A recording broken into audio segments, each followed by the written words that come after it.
देश नीति, केवल सच्ची और पक्की खबरें। एमएस स्वामीनाथन और चौधरी चरण सिंह को भारत रत्न से नवाजना मोदी सरकार का उनके लिए श्रद्धांजलि था या राजनीतिक हथकंडा, आज साफ हो गया।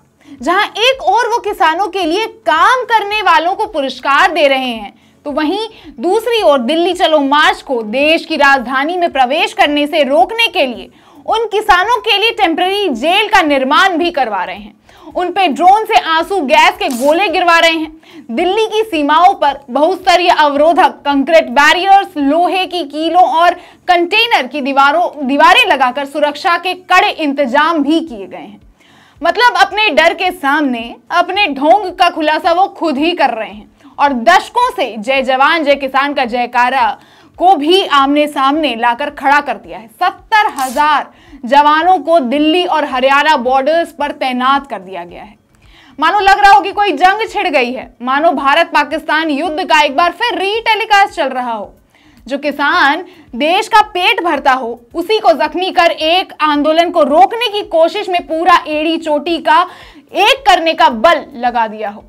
तानाशाही का माहौल अभी आपको पूरा दिख रहा होगा। मोदी सरकार का डर और प्लानिंग तो देखिए। उन्हें पता है कि ये किसान हैं, इन्हें आंसू गैस कुछ पल के लिए पीछे ढकेल सकते हैं, लेकिन ये फिर वापस आएंगे। इसे रोकने के लिए मोदी जी दिल्ली और हरियाणा के टेम्परेरी जेल का इंतजाम भी कर दिया है। मोदी जी पिछले आंदोलन को कैसे भूल सकते हैं, लेकिन इसी दौरान दिल्ली के सीएम केजरीवाल ने मोदी जी को दो टूक जवाब दिया है।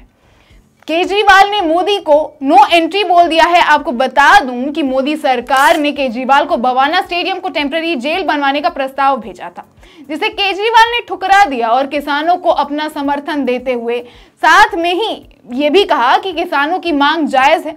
शांतिपूर्वक विरोध करना प्रत्येक नागरिक का संवैधानिक अधिकार है।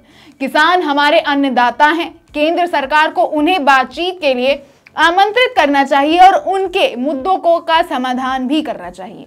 हम केंद्र सरकार के इस फैसले में पक्षकार नहीं बन सकते। आपने यकीनन कुछ तस्वीरें देखी होंगी या कुछ वीडियोस देखे होंगे कि कैसे केंद्र सरकार तानाशाही की तरह इसको रोकने के लिए अपने सारे बल का प्रयोग कर रही है। ऐसे लग रहा है कि ये कोई लोकतांत्रिक देश नहीं, किसी तानाशाही शासित देश का कोई तस्वीर हो। जहां हमारा देश लोकतांत्रिक देश है, यहाँ लोकतंत्र ने हमें अधिकार दिया है कि हम अपनी मांगे सरकार के सामने रख सकते हैं, जिसके तहत सालों से किसान आंदोलन कर भी रहे हैं और अपनी कुछ मांगों की भुगतान के लिए एक बार फिर सरकार के दरवाजे पे खड़े हैं। लेकिन सरकार ने दरवाजा बंद तो किया ही है, साथ ही में लोकतंत्र पर भी सवाल उठा दिया है।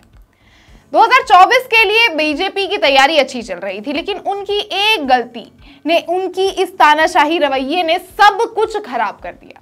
हालांकि इस पे राहुल गांधी समेत और भी कई बड़े नेता ने ट्वीट कर अपना संदेश जाहिर किया है, जहां राहुल गांधी भी अपना समर्थन किसानों को देते हुए लिखते हैं कि किसान भाइयों, आज ऐतिहासिक दिन है।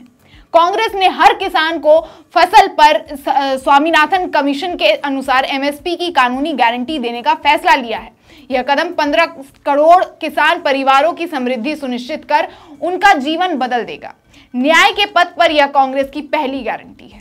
तो वहीं दिग्विजय सिंह ने कर्नाटक की महिलाओं के बारे में लिखा कि कैसे किसान आंदोलन में भाग लेने जा रही महिलाओं को पुलिस ने गिरफ्तार कर लिया। वो लिखते हैं, आज सुबह ये कर्नाटक की किसान आंदोलन में भाग लेने जा रही महिलाओं को पुलिस हिरासत में जबरदस्ती ट्रेन से उज्जैन ले जा रहा है। भाजपा जब जब डरती है पुलिस को आगे करती है। फिर कल पुलिस हिरासत में किसानों को भोपाल पुलिस ने रखा, उसका भी कुछ फोटो जाहिर किया है। जहां एक तरफ बीजेपी अपने तानाशाही अवतार में दिख रही है, तो वहीं विपक्षी किसानों के साथ। अब देखते हैं आगे और क्या क्या होना बाकी है। आप हमें अपनी राय कमेंट बॉक्स में जरूर बताएं और देखते रहें देश नीति। धन्यवाद।